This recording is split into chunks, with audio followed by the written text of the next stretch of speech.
Operasional Dapur Satuan Pelayanan Pemenuhan Gizi, SPPG, di Jalan Raya Tagok Munding, Desa Citatah, Kecamatan Cipatat, Kabupaten Bandung Barat, dihentikan. Langkah ini diambil setelah viral video yang memperlihatkan joroknya proses pencucian wadah makan atau ompreng program makan bergizi gratis, MBG. Dalam rekaman itu, sejumlah ompreng tampak hanya dicelupkan sebentar ke ember berisi air keruh tanpa menggunakan air mengalir.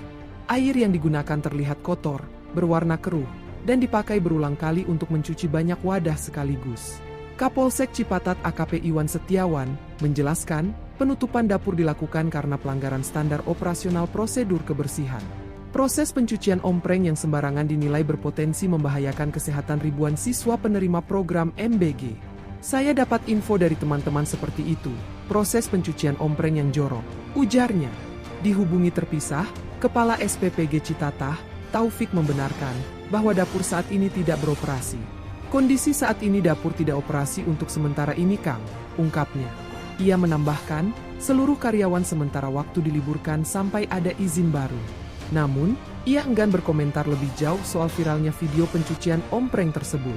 Lebih jauh, saya tidak memiliki kewenangan untuk memberikan informasi terkait dapur SPPG di Citatah, kata Taufik.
Download Tribun X sekarang, menghadirkan lokal menjadi Indonesia.